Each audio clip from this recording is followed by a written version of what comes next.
closed-door session for about an hour. And what follows in this second session is the recital of the mandate of the Senate, rules of the procedure, as well as matters of hearing program. That will also be followed by the introduction of members of Nairobi County Assembly, representing the County Assembly and their councils, if any. There will also be an introduction of the Governor and the Council representing Governor Mike Sonko. Charges leveled against the Governor will also be read before senators, and the County Assembly of Nairobi opening statement will be made on their behalf, as well as the opening statement on behalf of Governor for about 30 minutes. The Senate will then proceed to hear the evidence by the County Assembly, evidence of witnesses, if any, as well as cross-examination and re-examination of witnesses. That will be followed by matters questions and request for clarification by senators in regards to grounds for removal of the Nairobi Governor Mike Sonko. The Governor for Nairobi County will be any minute from now be appearing before Senate to defend himself following his impeachment by MCAs. And the Speaker of the Senate, Honorable Ken Lusaka, is making his way into the chamber, signaling the beginning of that particular session. I'll now hand you over for the live broadcast. My name is Gladys Mungai. Enjoy your viewing.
Nairobi County just made his way into the chambers, and this session, the honorable senators will be seeking to examine as well as cross-examine evidence presented before the Senate that necessitated the impeachment of Honorable Governor for Nairobi County.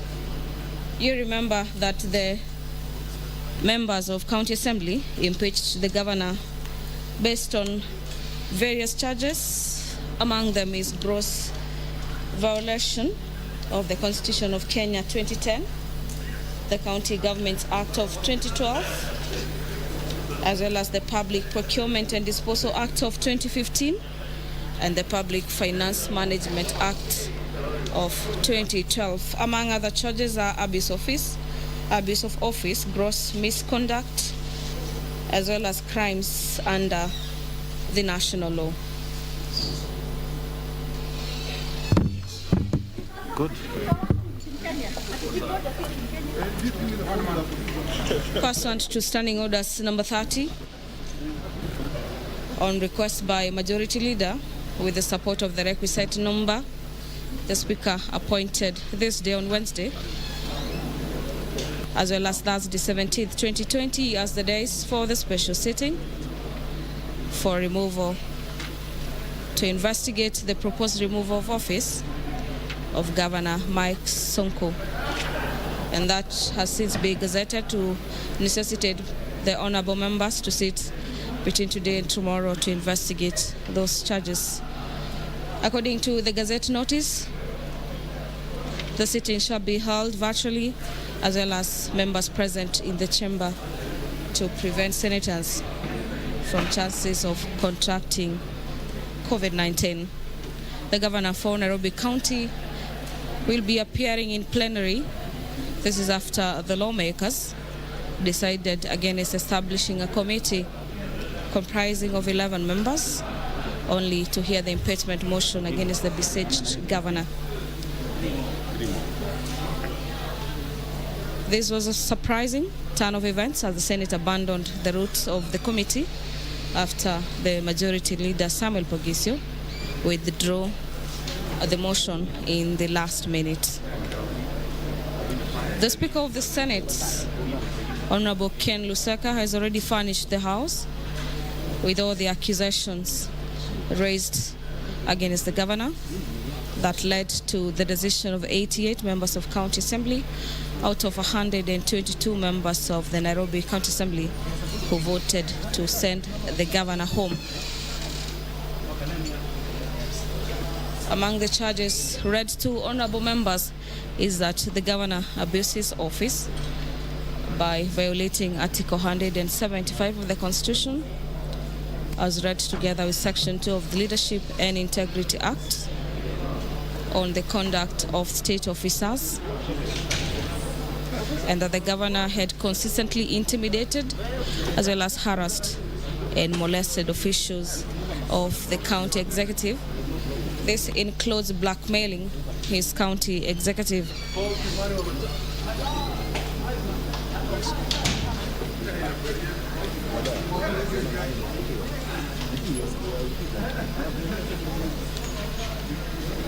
Okay, order members. Order members, take your seats. Take your seats. Senator, take your seat.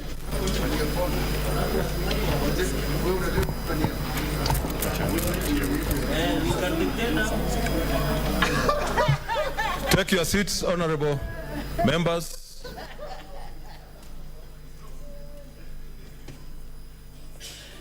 I will soon be on my feet, so take your seats so that you don't freeze.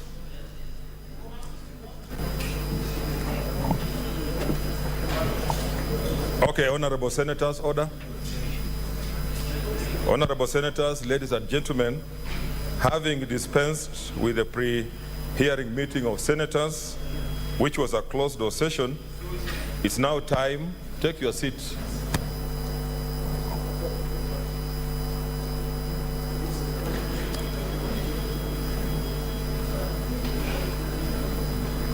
It's now time to commence the proceedings of the proposed removal from office by impeachment of Honorable Michael Mbuvi Sonko, the governor of Nairobi City County. Honorable Senators, ladies and gentlemen, by a letter reference NCCA/SPK 12/2021, dated 4th Friday, December 2020, the Speaker of the Nairobi City County Assembly informed the Speaker of the Senate that at a sitting of the Nairobi City Council Assembly held on Thursday, 3rd December 2020, the Nairobi City County Assembly had approved a motion for the removal from office by impeachment of Honorable Michael Mbuvi Sonko, the governor of Nairobi City Council. The Speaker of the County Assembly also forwarded copies of the following documents: A, the order paper of the Nairobi City County Assembly for the sitting of the County Assembly held on Thursday, 3rd December 2020. B, a notice of motion by Honorable Michael Kumokada, MCA, dated 25th November 2020 on the proposed removal from office by impeachment of Honorable Michael Mbuvi Sonko, the governor of Nairobi City County.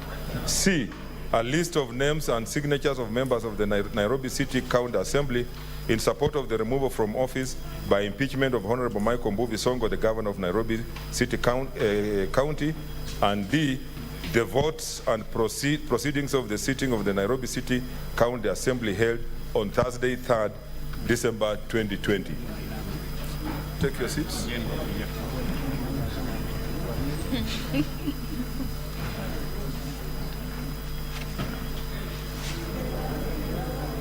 He's waiting for you. Take your seats.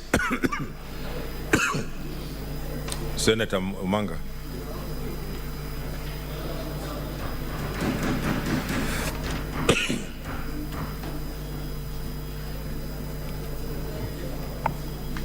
Take your seats.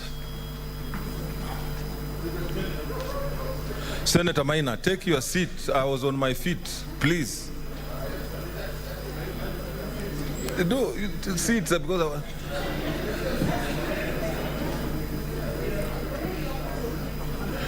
Okay, order.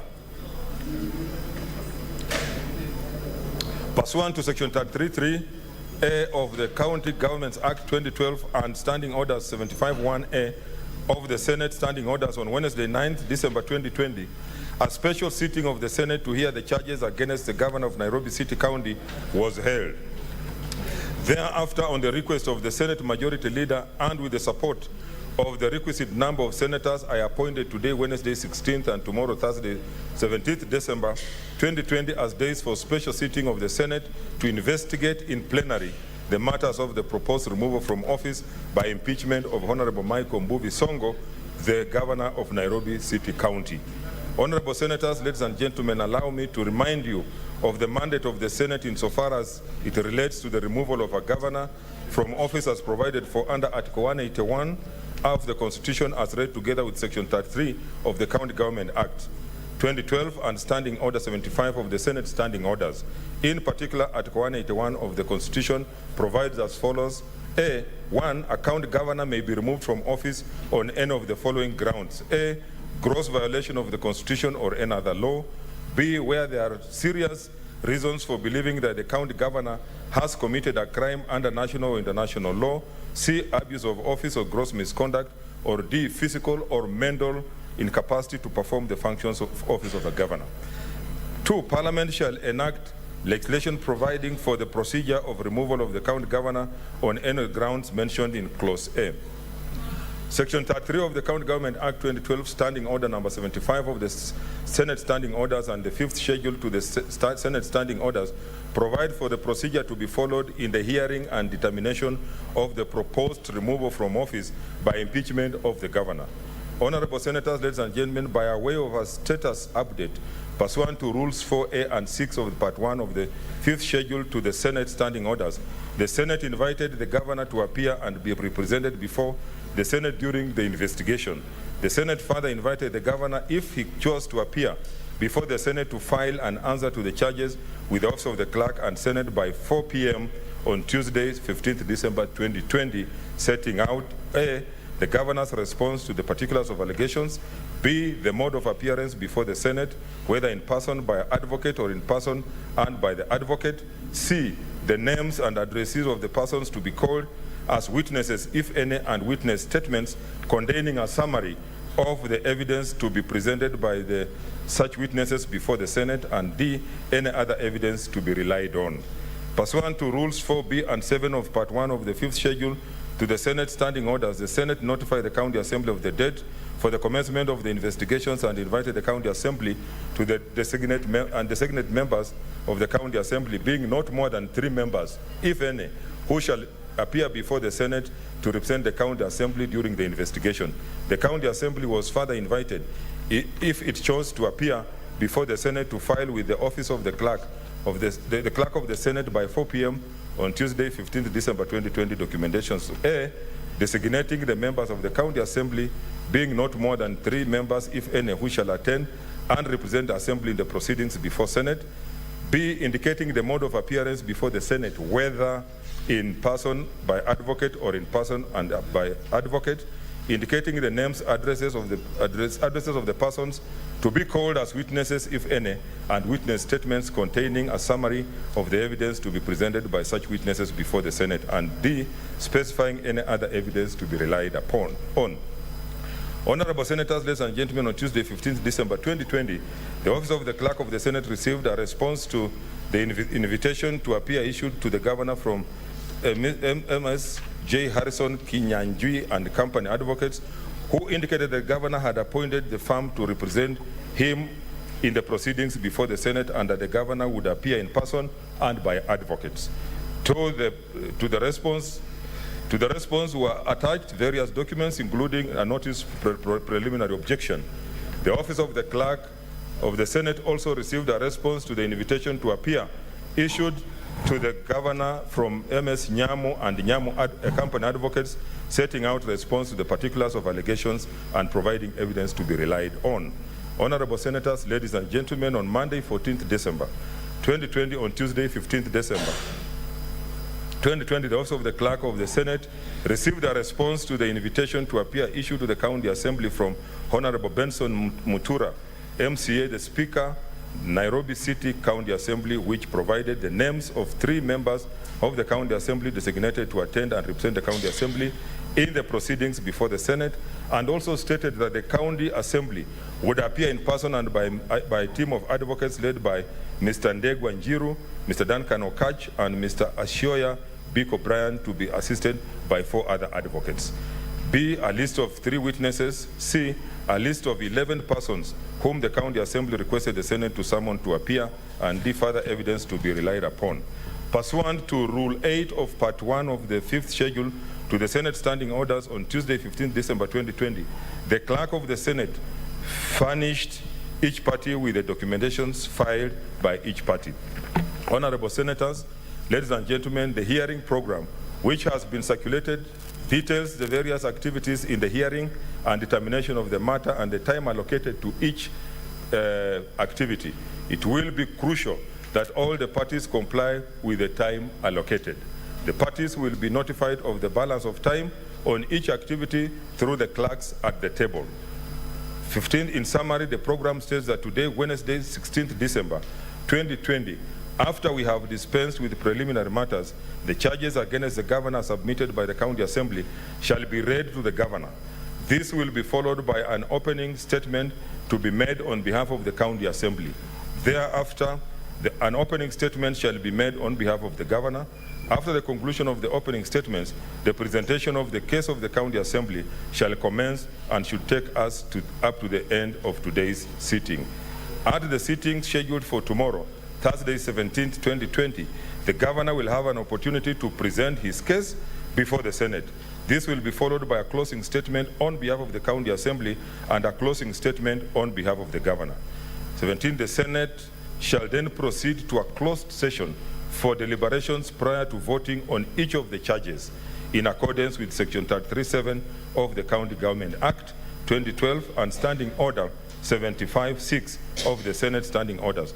The voting shall be by county delegations.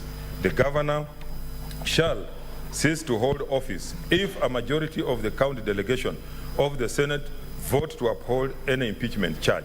If, however, the vote in the Senate fails to result in the removal of the Governor pursuant to Standing Order 75-7, The Speaker of the Senate shall notify the Speaker of the Nairobi City County Assembly accordingly.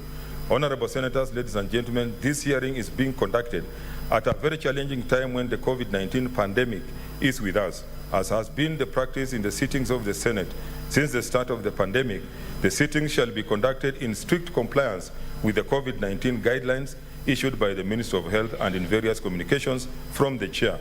I therefore implore you, Honorable Senators, ladies and gentlemen, to observe and abide by the COVID-19 guidelines throughout the sittings. As I conclude, I would like to assure you all that the Senate is cognizant of the gravity of the matter with which it is seized and that it shall accord the parties a fair hearing. Honorable Senators, ladies and gentlemen, I now invite counsel for the Nairobi City Council Assembly to introduce the legal team of the County Assembly and the members of the Nairobi County Assembly representing the County Assembly by stating the full names and designation of each person.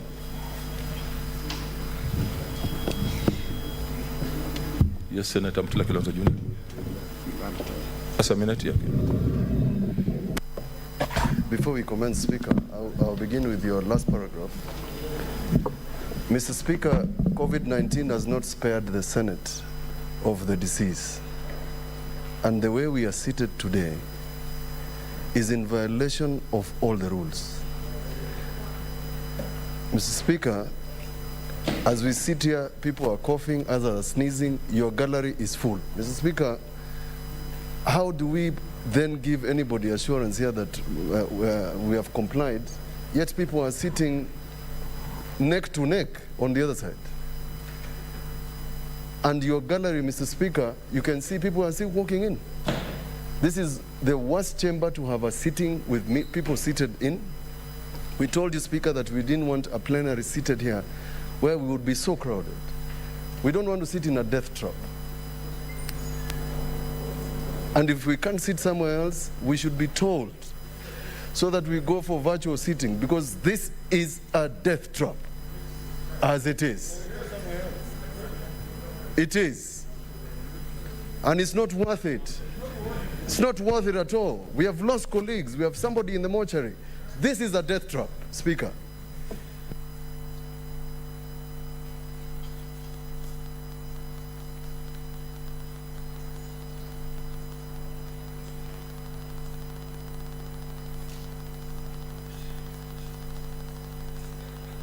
Okay, honorable senators, in the gallery we were allowed the numbers that are sitting there, but inside here we have to rearrange.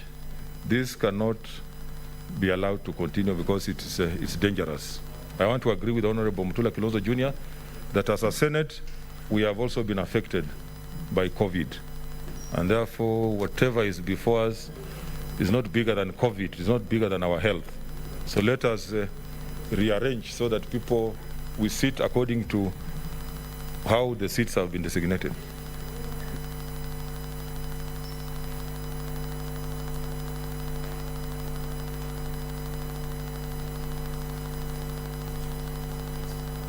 So let us do this. If you are sitting where it's not written, sit here, please go to the other chamber. In any case, we are just going to do most of it's going to just to be hearing, going to be listening.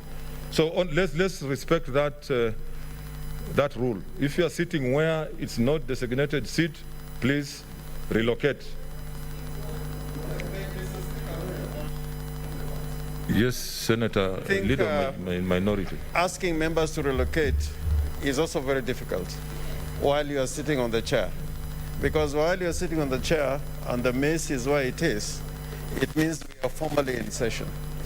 Mr. Speaker, I would suggest we have a break of 5 minutes or 10 minutes, and people are allowed in strict compliance with the regulations. We cannot be seen, even the example we are sending out to the country is not proper. Okay, order, senators. In that case, I want to suspend the sitting for 10 minutes.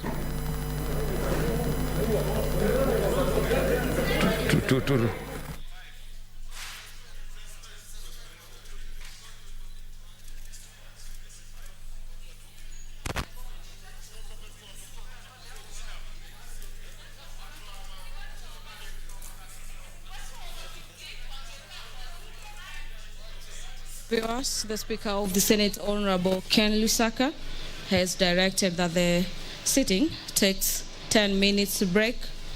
This is to allow for proper adherence of COVID-19 directive. We are taking 10 minutes break.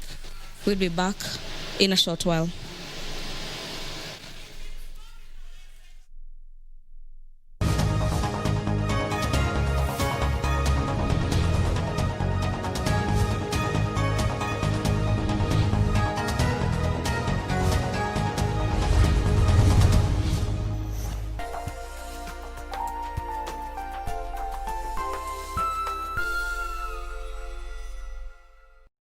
Tonight on KBC Channel 1. So are you gonna pay attention to me now? We have to get out of here, okay? That is something that we can't do. What do you mean we can't do that? You promised me. I don't think there was ever a bride who's as much in love as me. And I'm the happiest woman in the world to see my... I can call you my daughter, right? I don't even know why you have to ask. Oh, honey. I now pronounce you husband and wife. What God has put together, let no man put asunder. Juntos, el paraíso conocimos. El paraíso In love with conocimos. Ramon. Tonight on KBC Channel 1. Where's your Mimi? It is all over, Cobra. Good work. Arrest this bugger. Who is this? Hello? Can I help you? Who is this? I needed more time with him. More time. Although this doesn't make it better, we are here for you. I am here for you. You will always be my son. You know that.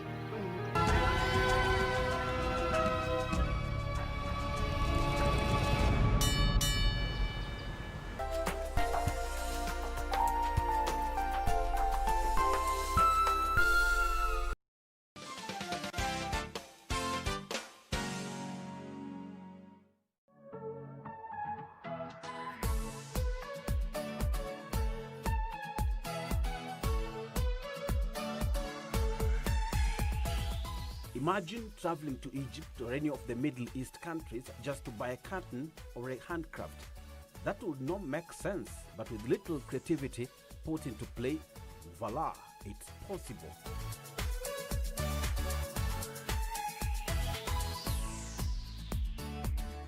That land of Pharaoh was literally here in Kenya during the Egypt and Middle East Expo.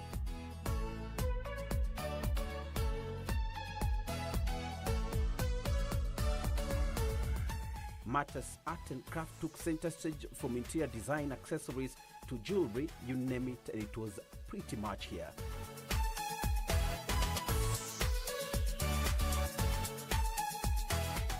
This is brass. Yeah, we produce it in Egypt and we make it by handmade. We manufacture in our country, and this is by handmade, 100%. And this is brass. We make it handmade, and then we use in chemical colors to lacquer it and never change. This, for example, this is the material. It is in glass also. Writing in Arabic Quran is we call it is relief.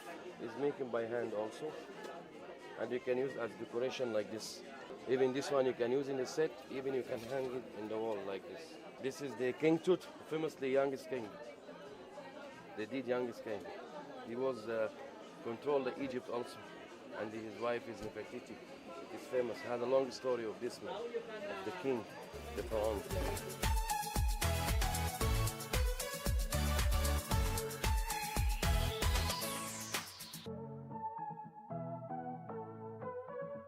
Most of this jewelry is made of copper and brass with the real stones like this type. This is made in with the real crystals, real stones, and base metal is brass, copper, with gold plated. Complete jewelry is nickel free, no allergy problem with our jewelry, and fine quality gold plated. watch is also, this is another material, brass. In this, silver is also mixed with the brass. So 25% is silver and 75% is brass. And the stones are all real onyx, semi-precious stones mixed.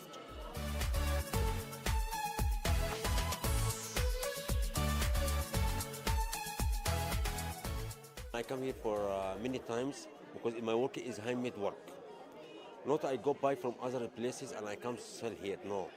Many people, for many exhibition, they go buy from stores or from made in China or from made in another country and I come here for selling. Me, I never do that. Because my production is only by handmade working. I'm beginning from the wood and the mirror. Everything in my stand and the perfume, natural. I'm not making it with alcohol, with oil, no. All is as natural from us. And the wood also is natural. We make it bronzy and copper, like that, I show you now. You can see. For example, this is a wood. This is a wood has come only white color. After that, we cut it, like what size I need it, and I burn it, I make a color. I don't bake in a fire, no. I bring some paper, some cotton, and I burn it and I put it inside. He make it direct, it changes the color. Because the color that comes from paper is a black. After that, we don't make a paint it the color black or brown or any white, no, like any house, no. After that, we bring it some of here, bronzy or copper, like what you see here, and when we cut it, we make it first. It's come plain. We go make by handmade. We have a mini stuffing when in pieces. After that, we bring it this stuff here, musmari, small one, and we fix it. Anything I make it is my mind. I'm not go on internet and I do it something and I make it. No. I cut it the material, I cut it, I make it handmade, and after that I do. Sometimes you find all is not the same working. Because this is, I'm not go make stamp. If I do stamp, it's come correct. No. This model here is not the same this other one, not the same other one. Because the color of mine of a handmade.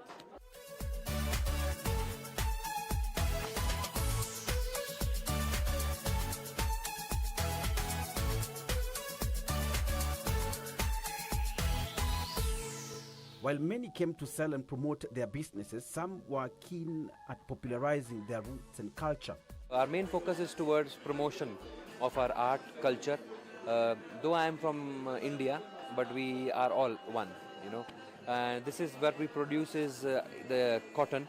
We produce handmade bags. We produce handmade cushion covers, brocade fabric cushion covers. This is all handmade because we support art, we support our culture and craftsmanship, you know, like a bag like this you see. This is all handmade. It takes approximately around 2 days to make one bag like this because this is all handmade, a craftsmanship as we say. So our focus is towards the promotion of our culture, promotion of the country and promotion of this art. Like this you can also see there are all handmade cushion covers. The bag as you see, these bags are also all handmade. So this is basically art. It's being promoted all over the world and we've always been supported by the Egypt group. So it's been a lovely experience in Kenya. The people have been so nice. I've been to so many countries in Africa, but the best I feel, the warmth I get when I visit Kenya is the best. You know, the people are very warm and they give us a brilliant response to the products. They understand what the craft is all about, you know, and they support these things.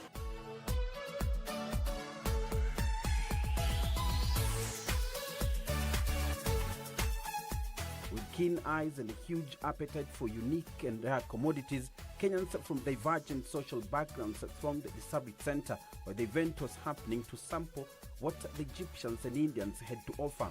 Indeed, everyone had something to take home. Come to Egyptian Expo to see what they have today. Because I've been coming for the Expo and sometimes they come with different things. But since I've come today here, they have got different things. They are beautiful, minus what we have here in Kenya. And I love them. They're so nice, beautiful.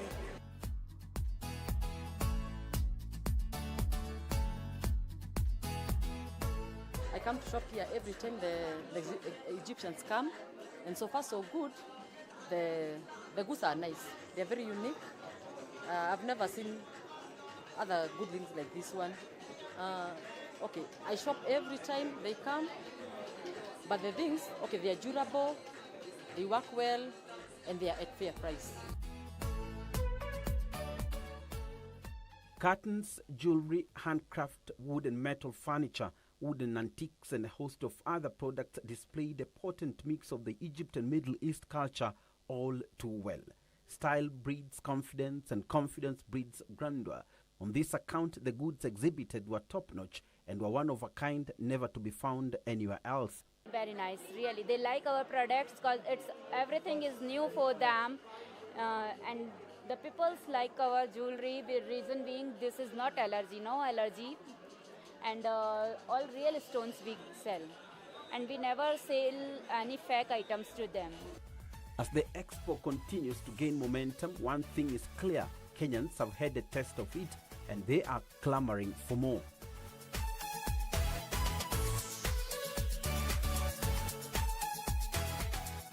It is wonderful. You can say this is the same like our country. Is my second country, the same. I feel like in Egypt. We appreciate that and continuance. We have to prove Kenya and Kenya prove us. The Kenyan people is a nice, good people, are nice here. Where, because I go in here, Study Center, I go in CRM, I go in Aldorit, I go in Kosumo, Mombasa. All I like it, this country too much. This is second country for me.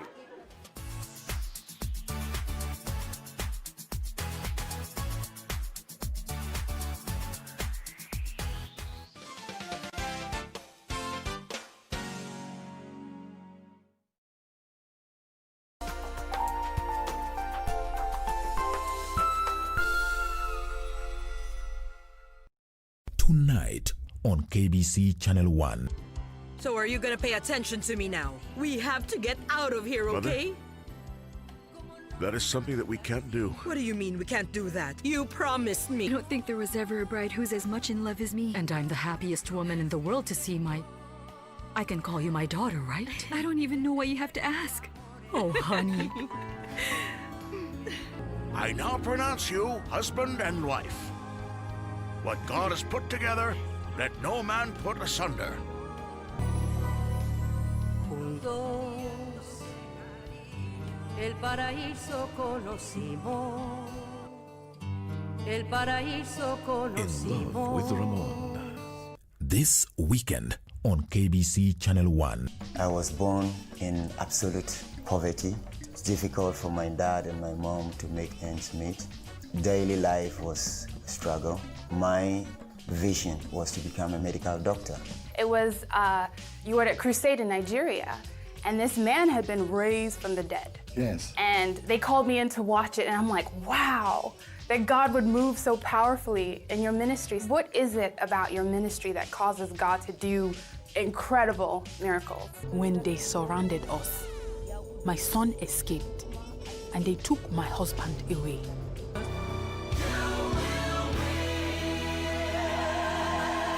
So put your fist in the air like a winner and say, it's my winning season. Come on. It's my... This weekend on KBC Channel 1. We just need to catch him doing it. We want you to move both the meth and the money. What's in it for me besides more cash? A lot more cash. Guys, we got company rolling in from the west hard and fast.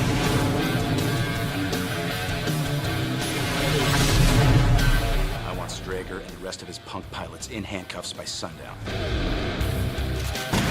You do what you gotta do to get him back. You got my friend killed. Running drugs made it happen. Kill speed.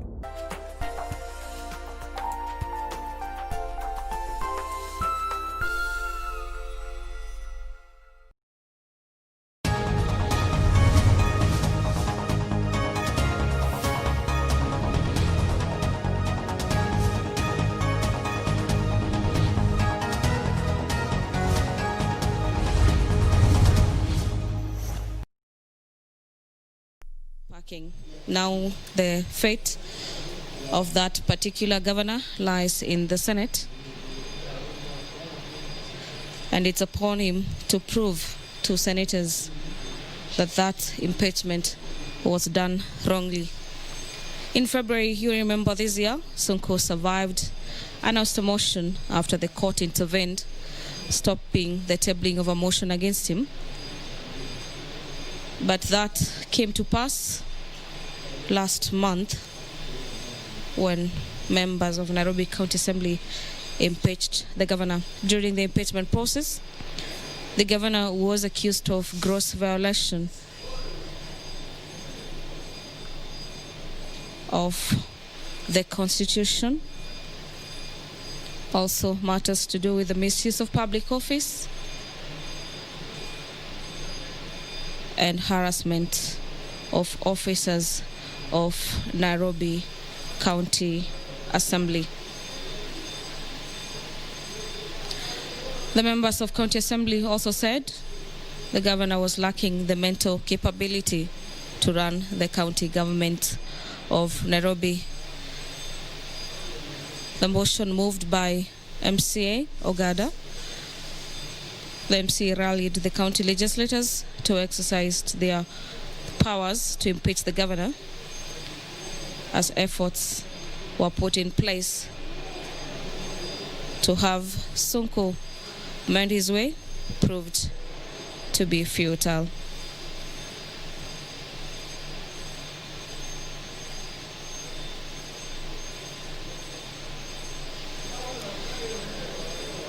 The bell keeps ringing, signaling that the session where the senator and the governor for Nairobi County, again the senators of the Republic of Kenya, where the governor for Nairobi County is set to present his evidence, set to be cross-examined by senators present in the chamber as well as outside, those sitting outside the chamber, to get to understand the grounds for removal of Nairobi Governor Mike Sonko. The sitting for today, our dear viewers, was necessitated by the gazettement by the Speaker of the Senate, Honorable Ken Lusaka, requiring that senators hear the matter of Governor Mike Sonko in plenary.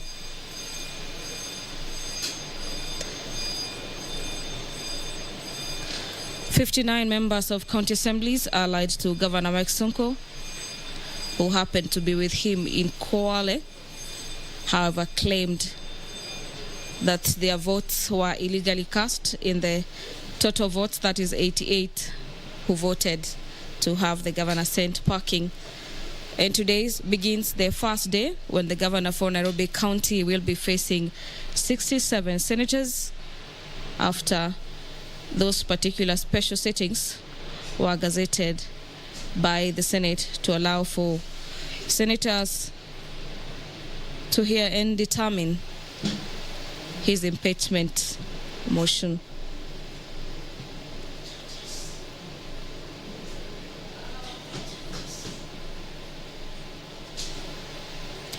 According to the Speaker, is that Sonko's case will be the only agenda before the House, after which senators will go for recess and resume on the 9th of February, the day the House is set to resume the normal sitting in the next year's calendar.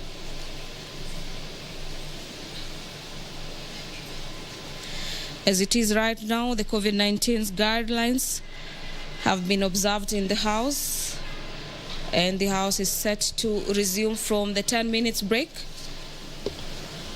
and have the governor and his council introduced to the chamber before the hearing begins.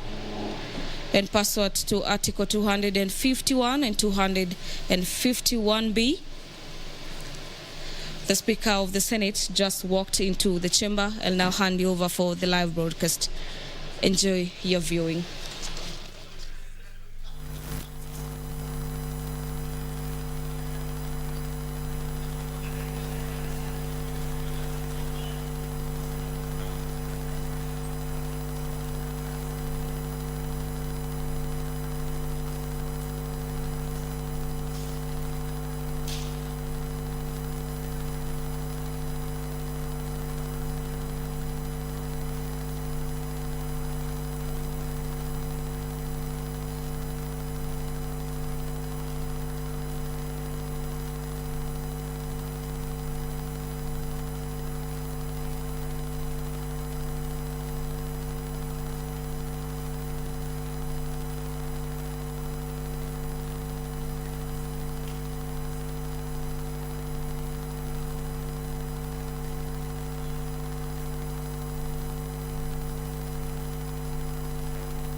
Okay, take your seats, honorable senators. Okay,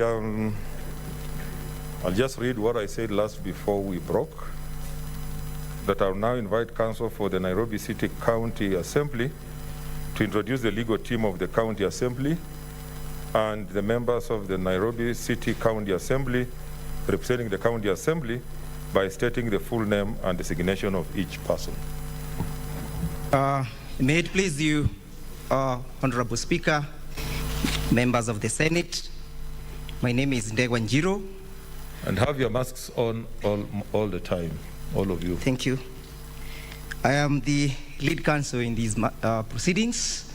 With me I have Mr. Milimo, who is going to do the entire introduction of the team taking the proceedings.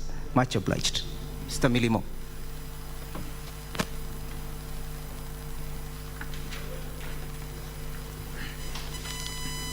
Mr. Speaker, sir,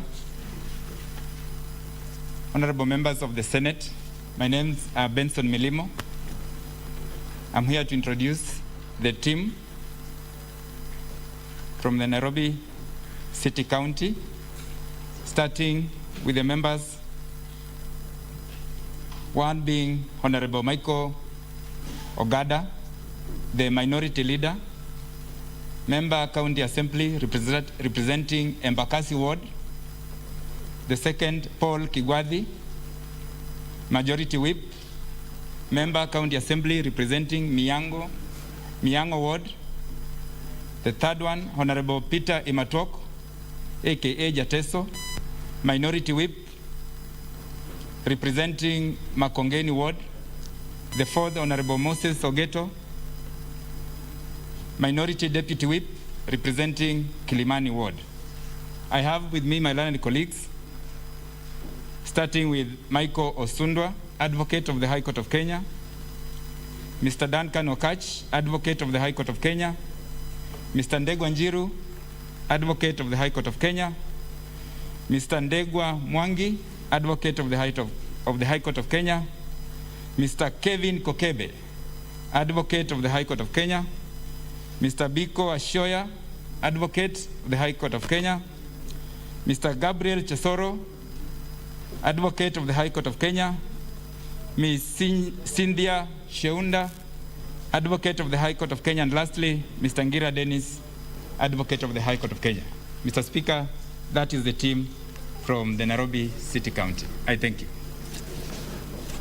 Thank you very much. I now similarly invite counsel for the governor to introduce the legal team representing the governor and the governor by stating the full name, designation of each person.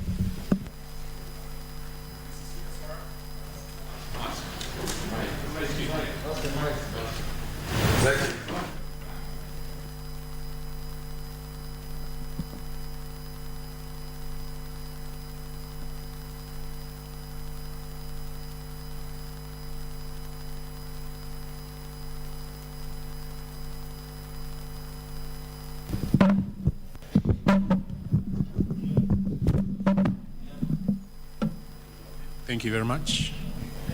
Good morning, Mr. Speaker, sir, honorable members of the Senate, ladies and gentlemen. My name is Harrison Kinyanjui. I appear on behalf of His Excellency the Governor. I'm an advocate of the High Court of Kenya, Court of Appeal, Supreme Court, all subordinate courts in the Republic of Kenya. With me to represent His Excellency the Governor, I have Mr. Wilfred Nyamo. He is an advocate of the High Court of Kenya. Oops, sorry.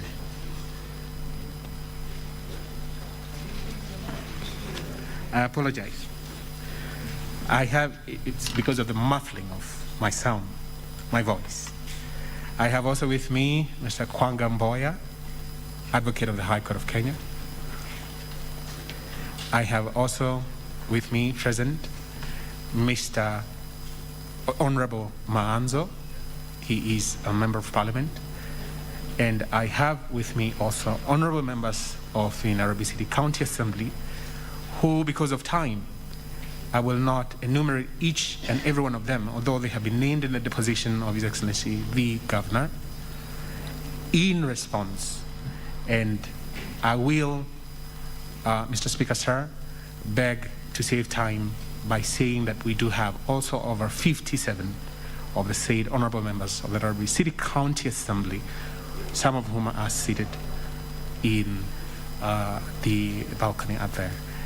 Mr. Speaker, sir, allow me before I sit down that I invoke your rules in part 1 of the 5th schedule, which designate and delineate the procedure to be followed in plenary. Honorable members, we raised a notice of preliminary objection. This was order. Order. You're supposed to introduce your members. We are yet to get there. So just do what we have directed you to do. Very well.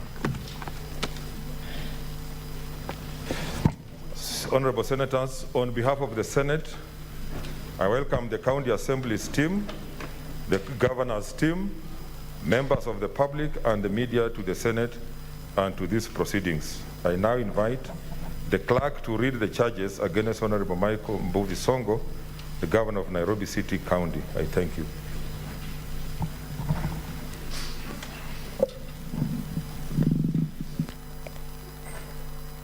The Honorable Mike Mbuvi Sonko, the Governor, Nairobi City County.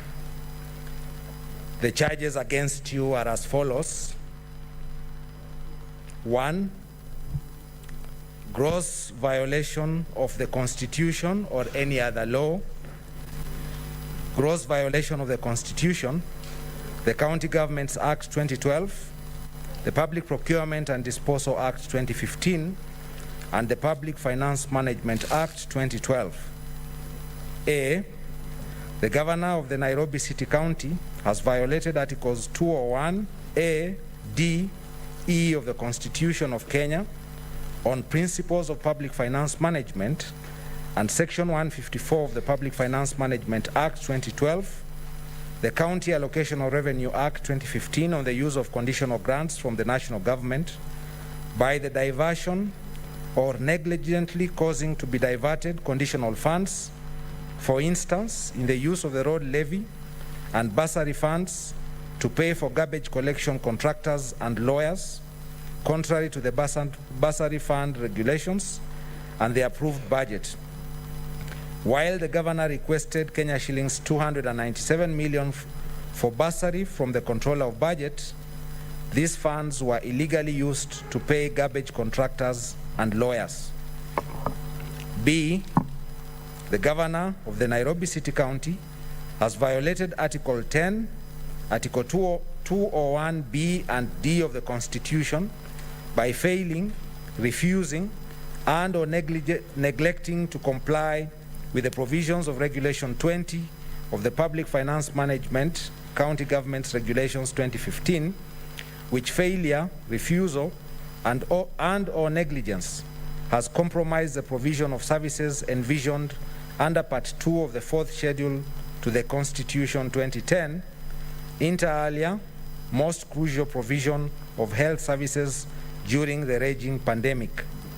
C, the Governor of the Nairobi City County has violated Article 187(2)(a) of the Constitution and Article 5.2 of the Deed of Transfer by his continued willful refusal to execute the statutory warrants essential to the release of funds from the County Revenue Fund, which has grounded the provision of services of not only the county executive, but of the Nairobi Metropolitan Service and its exercise of the transferred functions.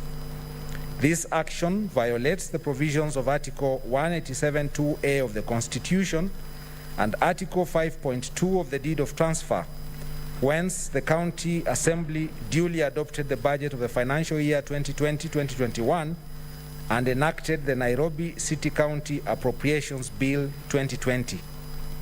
D, the Governor has violated the provisions of Article 183 of the Constitution as read together with Standing Order number 193 and Section 123 of the Public Finance Management Act 2012 by undermining the authority of the County Assembly, whence the Governor has refused and or failed to implement resolutions of the County Assembly or forward a report detailing his inability to do so in line with Article 183 of the Constitution as read with Standing Order number 193 with respect to county public debt and debt management under the provisions of Section 123 of the Public Finance Management Act 2012, failure of which the county has been unable to control and manage county public debt.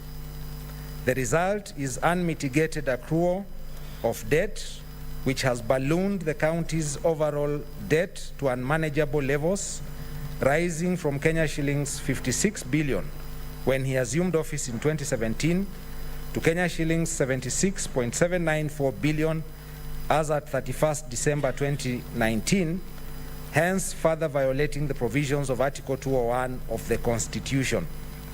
E. The Governor has violated Article 227(1) of the Constitution on procurement of goods and services, as read together with provisions of the Public Procurement and Disposal Act 2015, by flouting the principles of public finance management in as far as public procurement of goods and services is concerned, where the Public Procurement Regulatory Authority, PPRA, faulted the procurement process for the construction of the Dandora Stadium.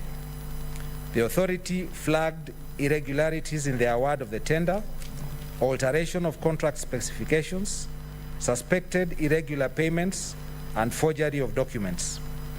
Despite technical evaluators questioning the quality of work, the PPRA indicted the county government for paying Kenya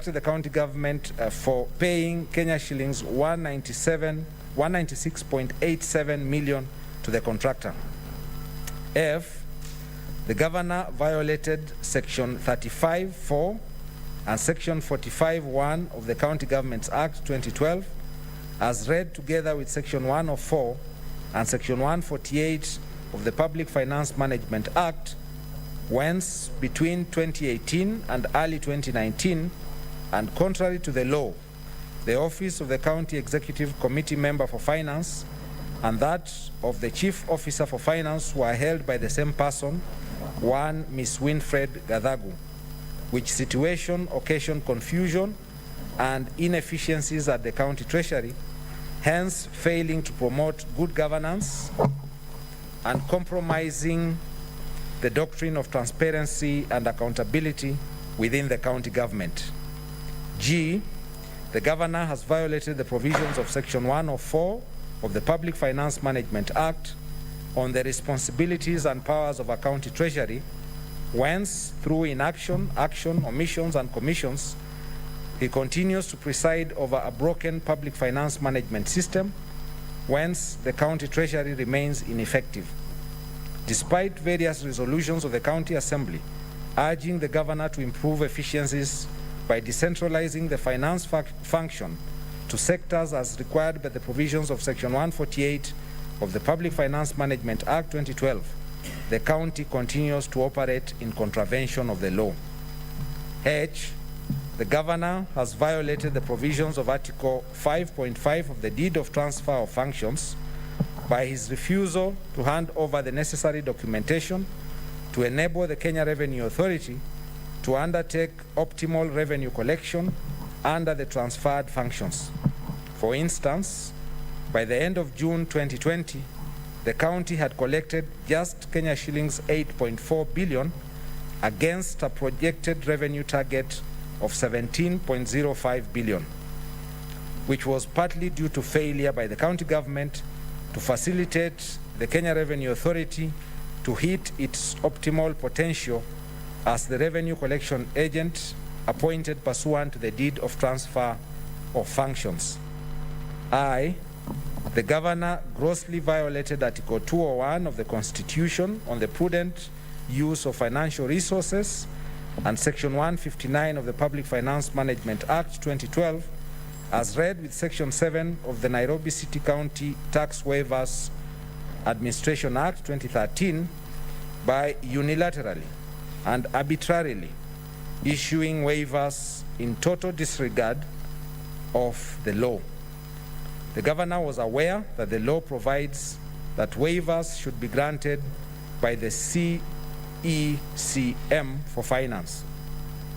J, the governor has violated the provisions of Article 201D of the Constitution on principles that guide all aspects of public finance in the Republic, and Article 227(1) on procurement of public goods and services, and the provisions of the Public Procurement and Disposal Act 2015 by willfully interfering in the award of the tender for the construction of the Dandora Stadium as established by the PPRB, leading to loss of public funds in overseeing payments despite concerns by technical officers.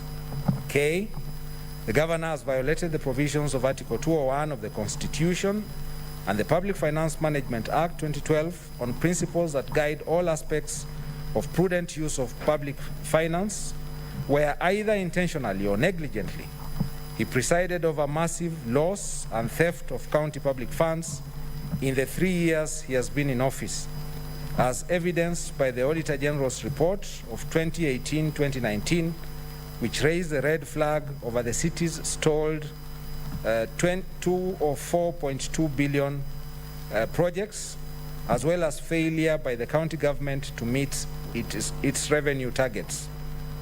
L, the governor has violated the provisions of Article 5 of the Deed of Transfer of Functions by sabotaging the transfer of functions. The governor is yet to provide NMS with crucial information necessary in aiding the carrying out of the transferred functions. For instance, failure to facilitate NMS with data on ongoing projects, pending bills, and staff payroll details on transferred functions has greatly derailed the performance of these functions to the detriment of the public good. Charge number 2, abuse of office. A, the governor has abused his office by violating Article 75 of the Constitution, as read with Section 11 and 13 of the Leadership and Integrity Act 2012 on the conduct of state officers, where the governor has persistently intimidated, harassed, and molested officers of the county executive, including blackmailing his county executive committee members and chief officers with 1-year contracts whose renewal he has undertaken arbitrarily, leaving the officers jittery about their employment and creating a climate of fear, uncertainty, and despondence. For instance, in May 2019, the governor failed to renew the contracts of all 23 chief officers, instead directing that they hand over to directors, greatly affecting the continuity of service delivery and accountability in the county. B, the governor has abused his office by violating Article 75 of the Constitution, as read with Section 16 of the Leadership and Integrity Act 2012, by unlawfully using public funds to pay for his daughter's travel to New York, USA, to allegedly attend the county First Ladies Conference held during the 62nd session of the Commission on the Status of Women 2018. Third charge, gross misconduct. A, that the governor has violated Article 73 of the Constitution by failing to promote public confidence in the integrity in the office of the governor, following his being charged before the Anti-Corruption Court, thus prejudicing and/or compromising the social contract and trust bestowed upon him by the people of Nairobi by virtue of Article 1 of the Constitution. As a consequence, therefore, the governor has been barred from accessing his office via a court order and thus incapable of performing his functions under Section 30 of the County Governments Act 2012. B, the governor has violated Article 73 of the Constitution and Section 8 and 11 of the Leadership and Integrity Act 2012 on public trust and professionalism, where he is on record admitting that he was intoxicated and thus not in the right frame of mind when he signed the deed of transfer for the transfer of certain functions of the county to the national government in February 2020. In his own words, hawa watu wa State House walini confuse na pombe kwanza. By the time I was meeting the president for the signing, I was just seeing zigzag. This allegation of impropriety on the part of State House imputes improper motive on the office of the president and brings disrepute, ridicule, hatred, and contempt to the office of the president and of the governor. C, the governor has violated Article 73 of the Constitution and the Leadership and Integrity Act 2012 on the responsibilities of leadership by failing to professionally perform his constitutionally sanctioned duties owing to his constant absence from office, even before he was formally restrained by the courts from accessing his office due to corruption charges, whence the governor remained constantly unreachable in person or on his phone for inordinately longer periods of time, to the huge detriment of the performance of the functions of the county executive. Indeed, the governor purported to execute the functions of the county government from his home in Moore Hills, Machakos County. D, the governor has violated Article 75(1)(c) of the Constitution as read with Section 11 of the Leadership and Integrity Act 2012 in respect of conduct of state officers by drawing a salary and hefty allowances and enjoying the privileges of the office he holds while failing to diligently report to work and being perennially absent even before he was formally restrained by the courts from accessing his office due to corruption charges. E, the governor has violated Section 8 of the Leadership and Integrity Act 2012 on public trust, where he has constantly used his position to abuse public trust in the county government by exercising the powers of his office in a manner detrimental to prudent public service delivery by persistent use of divisive and unbecoming language which undermines the office he holds and the county administration. F, the governor has violated Articles 73 and 75 of the Constitution on conduct of state officers that is demeaning to the offices they hold, and Section 11 of the Leadership and Integrity Act 2012 by persistently and willfully using, publicizing, and publishing abusive and unbecoming words and language, as evidenced by his social media posts and numerous rants in which he has hurled abuses and conducted himself in a manner that undermines and demeans the office of the governor. Fourth charge, crimes under national law. There are serious reasons to believe that the governor has committed crimes under national law, specifically the Anti-Corruption and Economic Crimes Act, which crimes he has been charged for in the Anti-Corruption Court. Okay, honorable senators, I will now invite opening statement on behalf of the County Assembly for 30 minutes.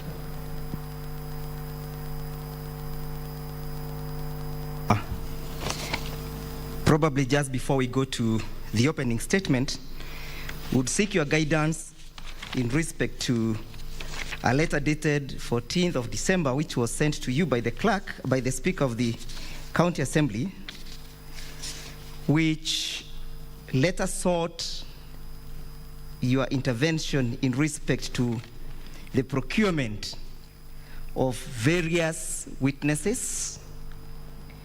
That means your assistance in respect to the issuance of summons for purposes of attendance of these witnesses.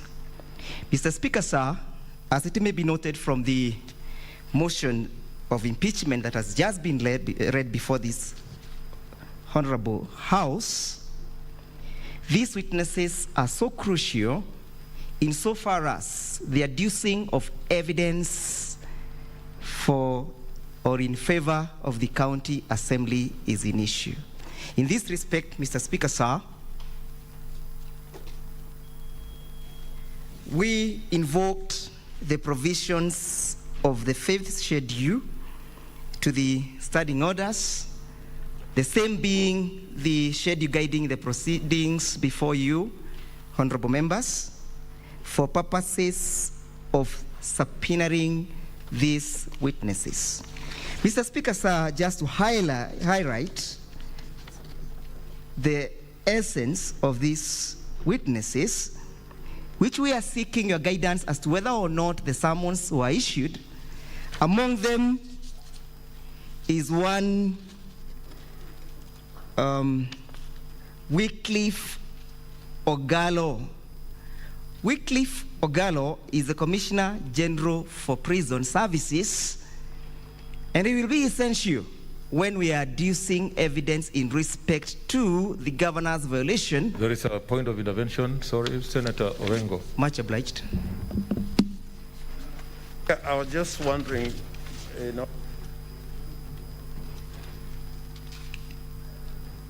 and you have laid out how we are going to deal with this case. The trial will not start until the opening statements have been made. I think probably if we go now into issue of witnesses, where indeed is making an application, I think we are not there yet.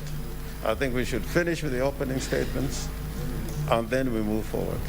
Yes, I agree with Senator Orengo that make your opening statements, which you have 30 minutes, then we are yet to get there, just the way I gave direction on the other request. Well guided, and thank you for the benefit with the wisdom of Senator Orengo. Mr. Speaker, sir, I will jointly make this. There is another intervention. Sorry, Senator Kindiki.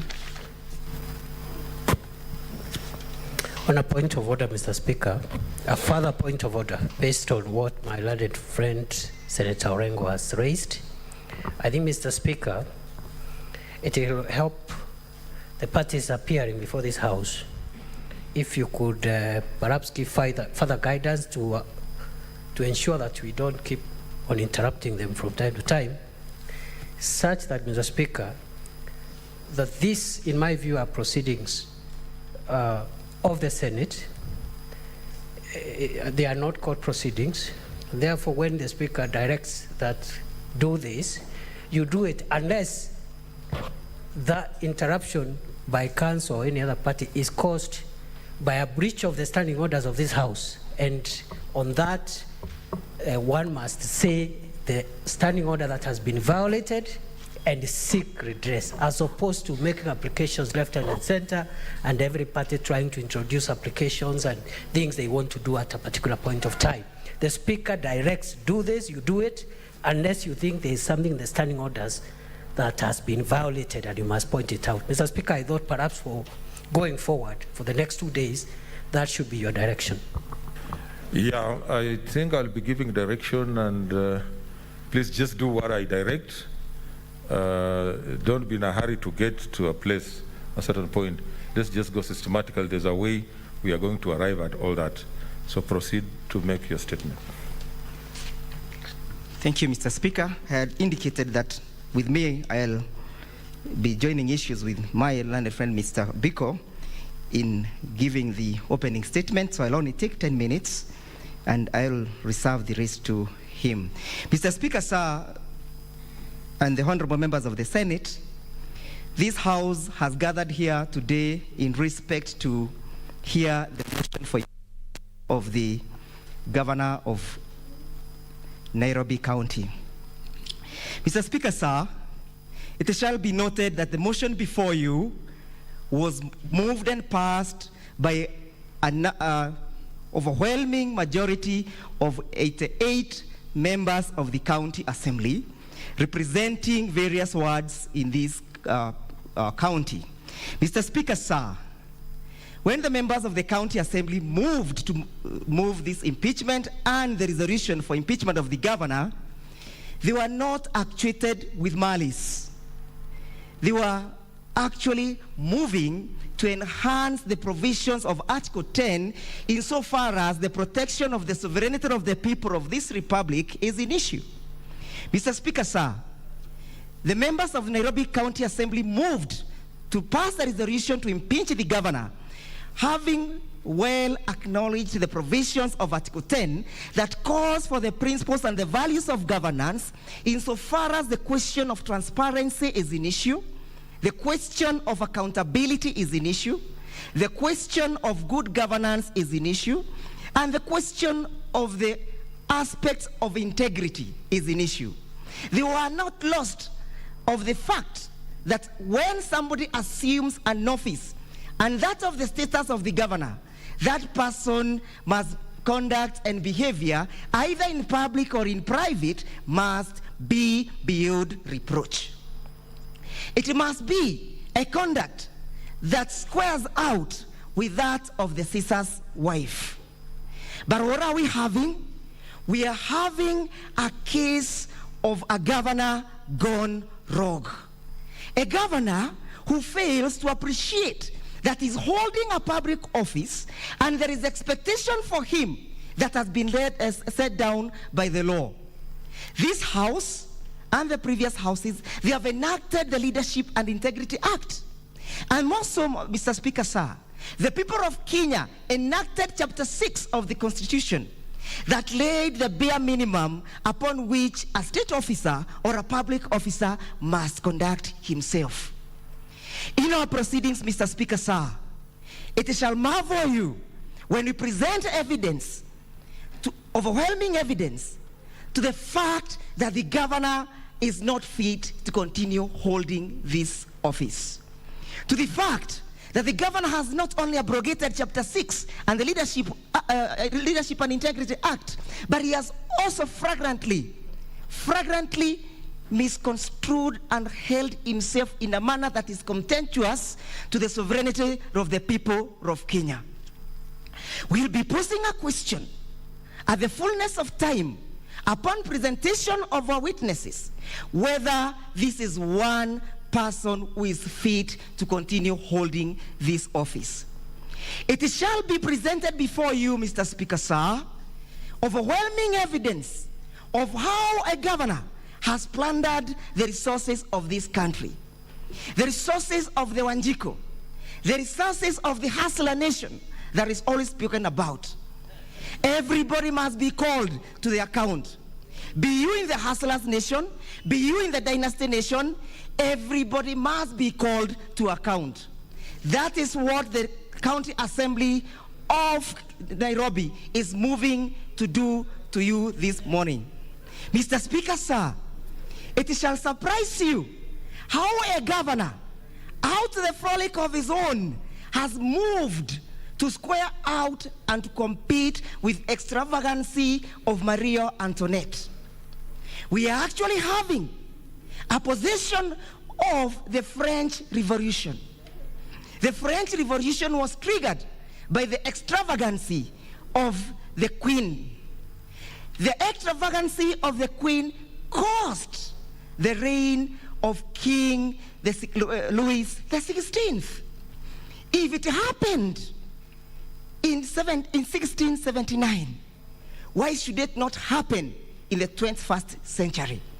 If it happened then, honorable members, why should a governor who, by a demonstrating extravagancy, putting his daughter in an helicopter for a tour in the New York, why should it not happen today?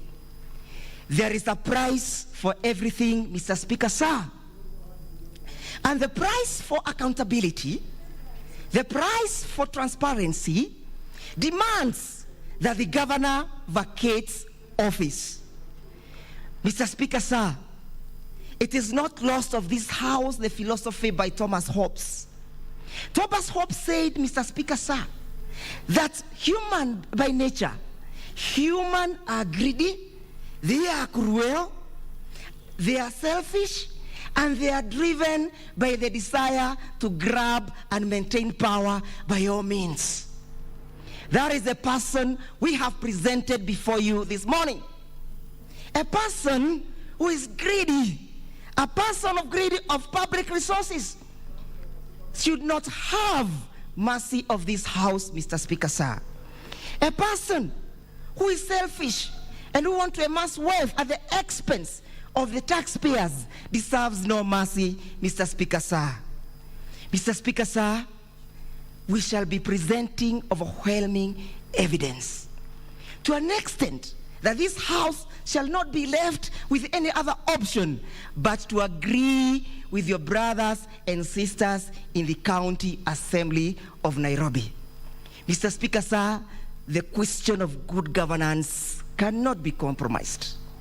The question of transparency cannot be debated. The question of accountability cannot be subject of debate. Once you hold a public office, you must be able to understand that you are accountable. And what is the responsibility of the County Assembly, Mr. Speaker? Mr. Speaker, the responsibility of the County Assembly is not to adduce evidence beyond reasonable doubt at any given time. It is only to substantiate the charges. I promise you, honorable members, Mr. Speaker, sir, that the fullness of time we shall have evidence to substantiate that the governor is not fit to continue holding public office. What becomes of our sportsmen and sports ladies? What becomes of the youths when a stadium that is supposed to be constructed of concrete is constructed of scrap metals? What becomes of our youth? Is this person conscious of the intra and extra generational equity principles recited in the preamble to our Constitution? Is this person worthy to usher in a promise for the youths? Can this person give hope to our youth if he is plundering what belongs to them? Mr. Speaker, sir, we have evidence. I rest my case and call upon Mr. Biko to continue with the rest of the opening statement. Much obliged.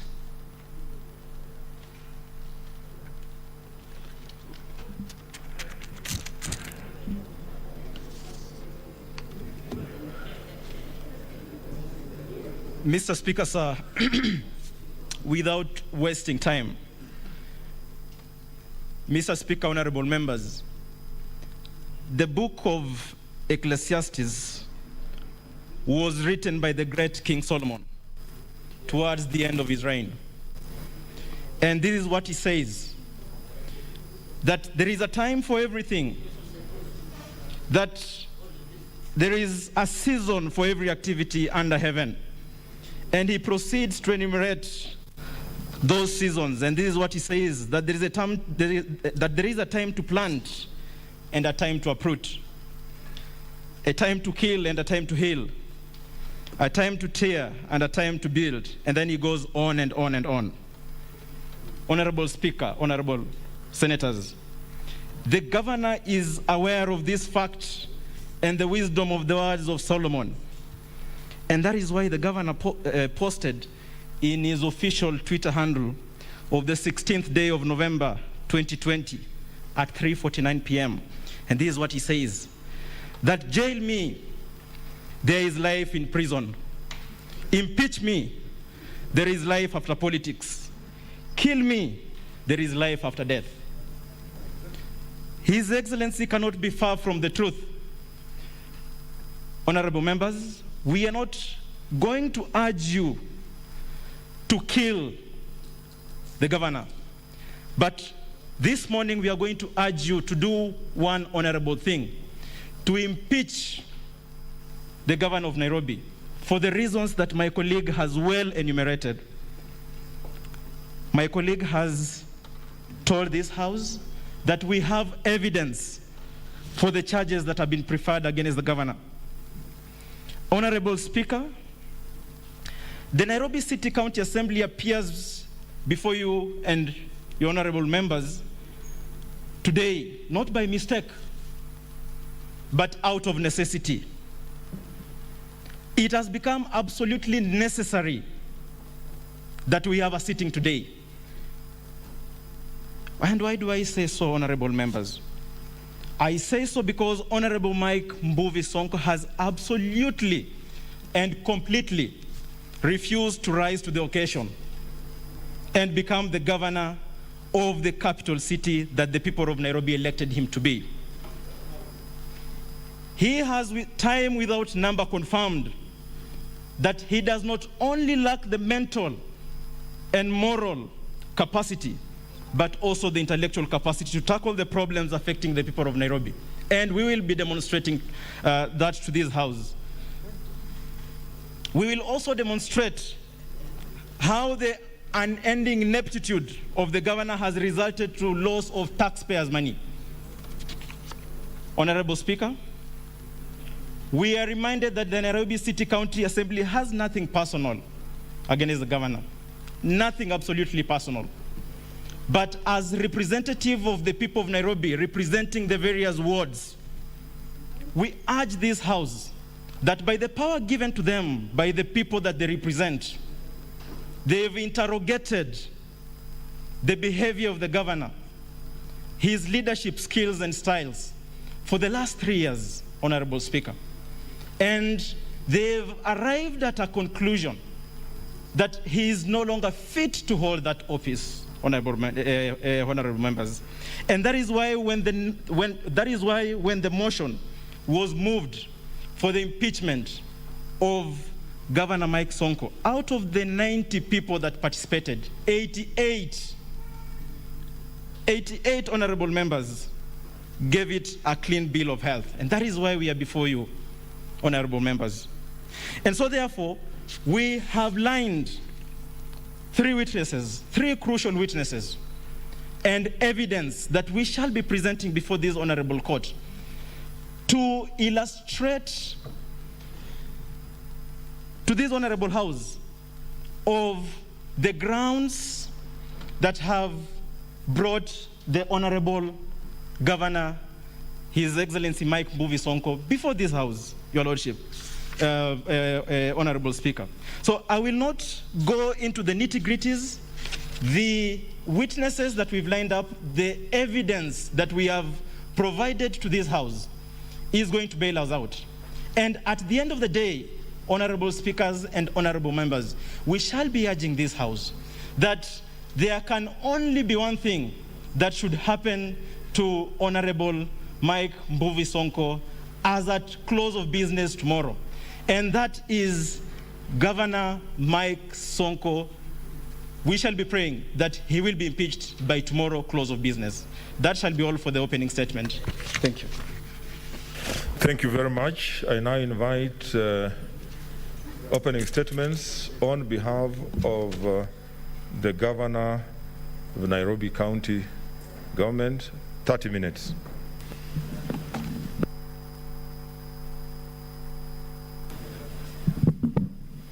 Thank you. Mr. Speaker, sir, and honorable members of the Senate, you have the mandate to exercise your authority within the scope of your standing orders, only if and only if you are satisfied beyond peradventure that the County Assembly executed its mandate before the Assembly, not only within the provisions of Article 181(1), but also the County Government Act Section 33 as read with the relevant standing orders of the County Assembly. Honorable members, if any of you were to ask the advocates or any of the witnesses of the County Assembly, did you furnish the governor with the evidence you are tabling before us? Honorable members, the answer will be fumbling. But if you ask them, isn't it so that Standing Order number 72, sub 2, says that you should provide the governor with the evidence at least 3 days before the debate on the motion? Honorable members, you will find no evidence you will find nothing that demonstrates, not even in the Hansard from the county assembly, that that mandatory requirement was met. Honorable members, Mr. Speaker, sir, in the result, the bundle that is before you stands expressly barred, which is the position of His Excellency the Governor, by operation of Rule 19 of Part 1 of the 5th Schedule to your standing orders. That is a sieve, the standard against which you, honorable members, will inquire. Has the threshold for the evidence now, County Assembly, you are presenting to us been met? Did you present? Why I say so? Why His Excellency says so and will insist in furtherance of his objection on a preliminary way, honorable members, is that your own expression by way of the impeachment bill 2018, you had expressed yourselves on the floor and therein stated in section 15(1) of the Impeachment Act that a certificate must be produced before you, Mr. Speaker, by the Speaker of the County Assembly, that there was compliance with that. His Excellency the Governor has sworn a deposition saying I was never presented with any evidence. You will ask, therefore, pursuant to your Rule 19 of Part 1 of the 5th Schedule, is that evidence admissible? Is that evidence that you can look into? It is barred by express operation of your rules. Honorable members, this is an honorable house that is governed and regulated by its rules. And honorable members, I am so happy that, Mr. Speaker, sir, you have issued rulings and directions, Solomonic, to direct, and His Excellency the Governor is humbly requesting that, honorable members, we abide by the rules, of your standing orders, wherein His Excellency is saying the accusations leveled against him were contained in nothing but what, Mr. Speaker, sir, you have in the opening of this session enumerated and said that on the 4th of December 2020, a communication came from the Speaker of the Nairobi City County Assembly. And what did it contain?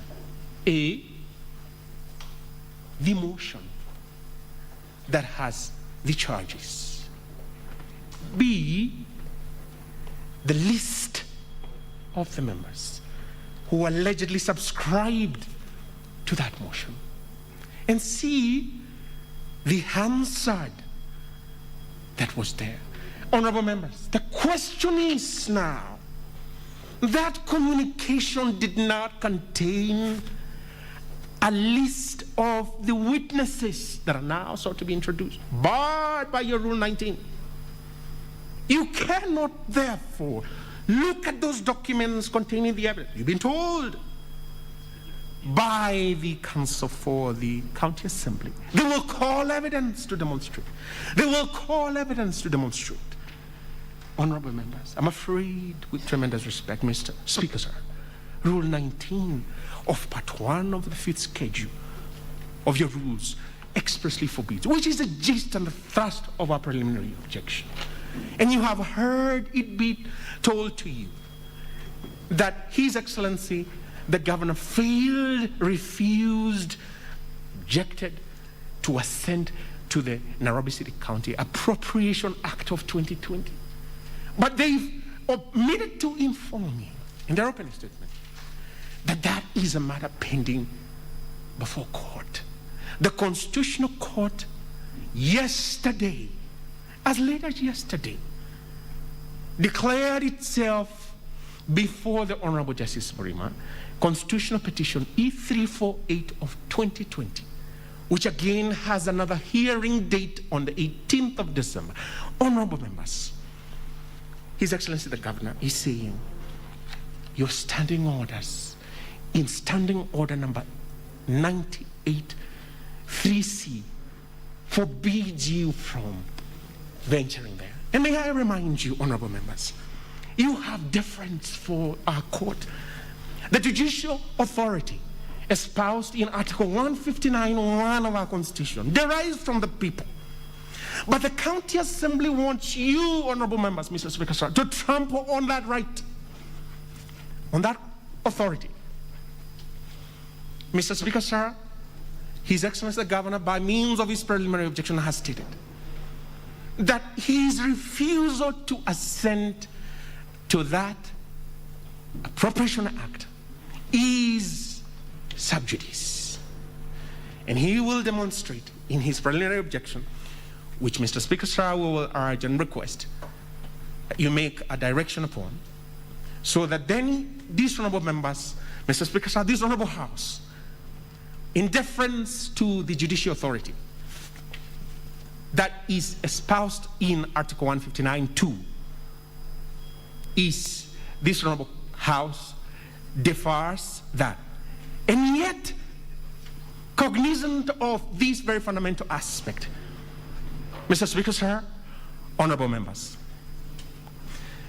the County Assembly has affirmed that very position which His Excellency the Governor will demonstrate to you in their own that yellow volume. That should be volume 1. Are annexed the orders of the court showing that the proceeding is alive. And therefore, my honorable, lovely members of the Senate, His Excellency the Governor is saying there are pending proceedings implicated herein. Is it feasible for you, honorable members, Mr. Speaker, sir, to suspend and close your eyes and be and act blind with tremendous respect to the provisions of Standing Order number 98 3C? His Excellency the Governor will beg the floor on a preliminary nature. By virtue of Rule 13, he will move this honorable House, Mr. Speaker, sir, to request and urge you to make a ruling on Rule 13. And Rule 13 of your standing rules in Part 1 of the 5th schedule permits you to grant half an hour for the adjudication of the preliminary objection.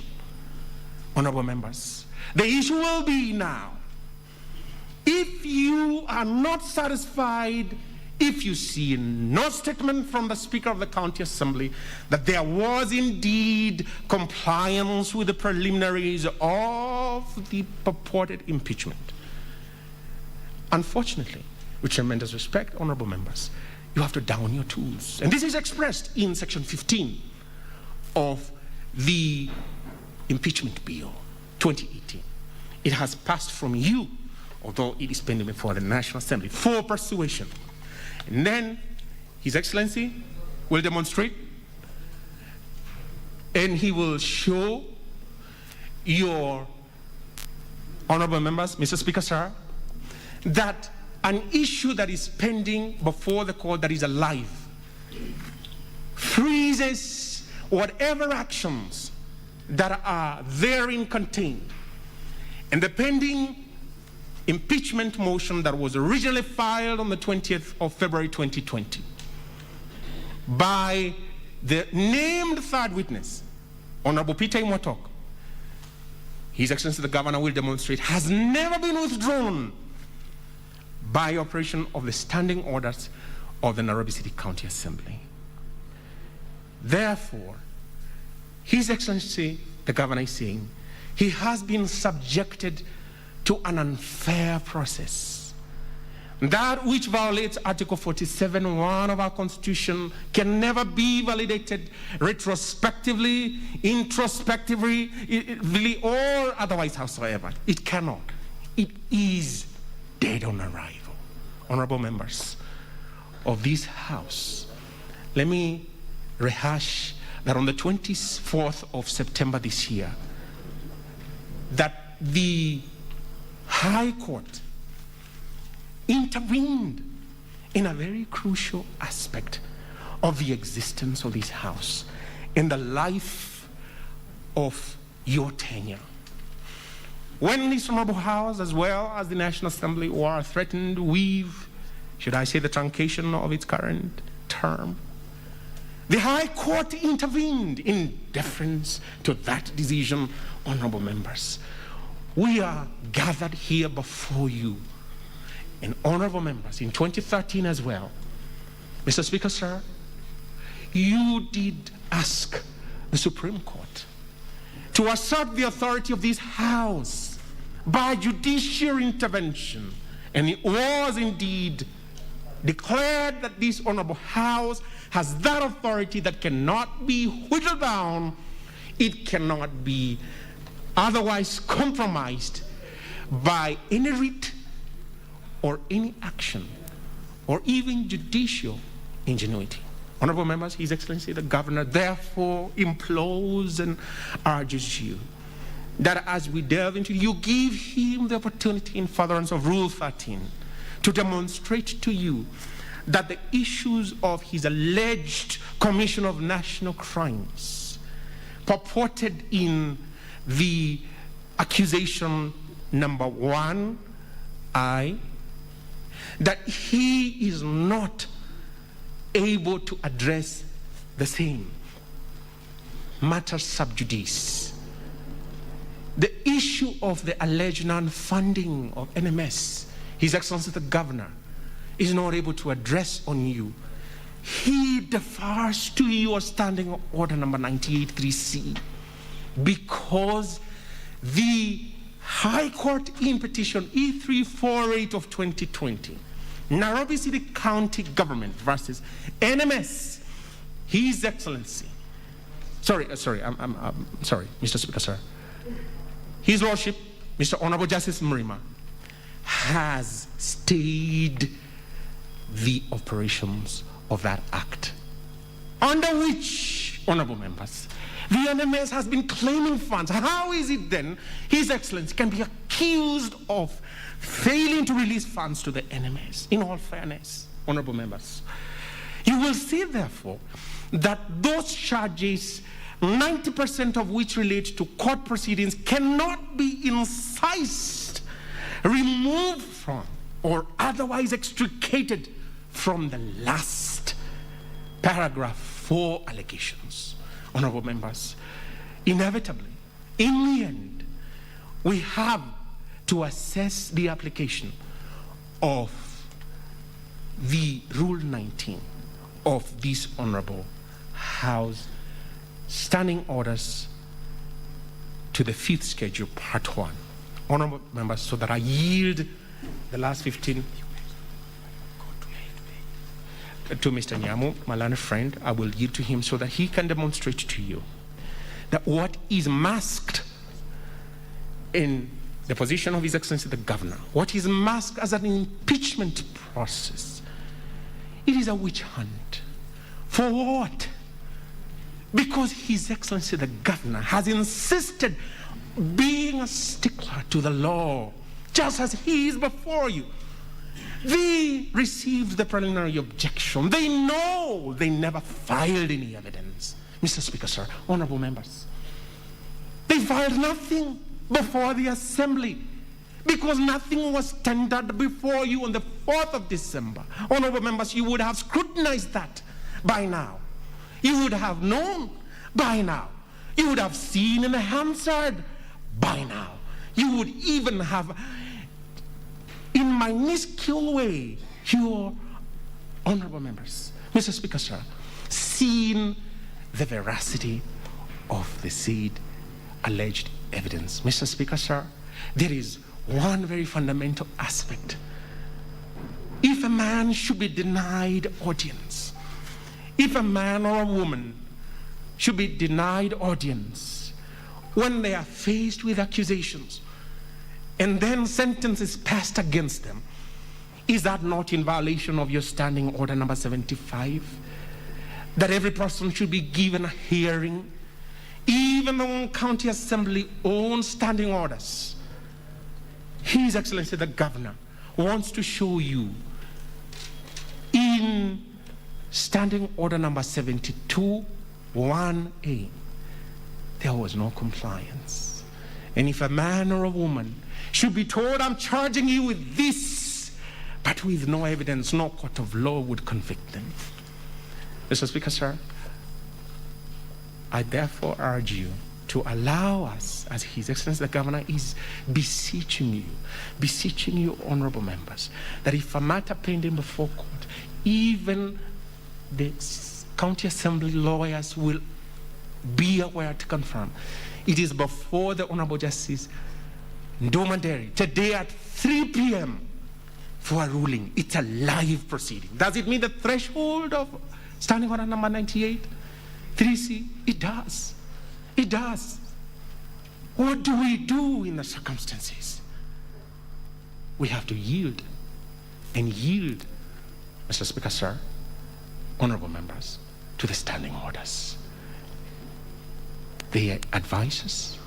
They map the way forward. They are the beacon light telling us we must stay this hearing. I yield to Mr. Nyamu to conclude the opening remarks for His Excellency the Governor, in which event, the last minute, Mr. Speaker, sir, I will come back to request for my application to be considered. Thank you.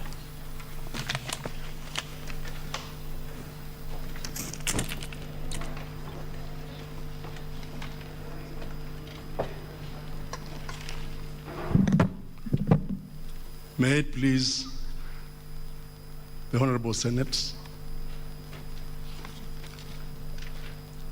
as we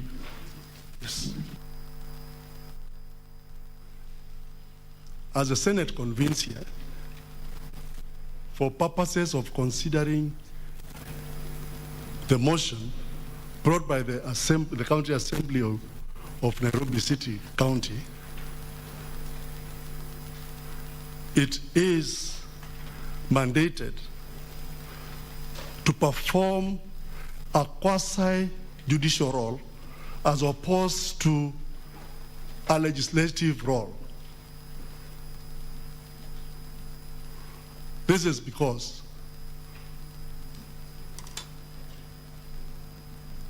these proceedings are proceedings that relate to a matter that may affect the fundamental rights and freedoms of an individual as envisaged under Article 47, 2 of the Constitution.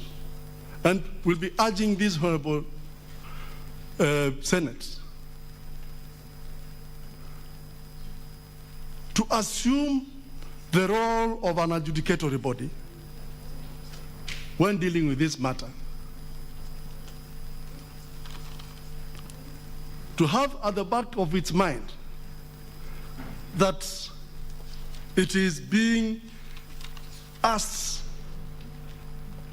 to interfere with the fundamental rights of the Governor of Nairobi, Honorable Mbuvi Sonko, under Article 38(3) of the Constitution, which is the right to be a candidate for public office and, if elected, to hold office.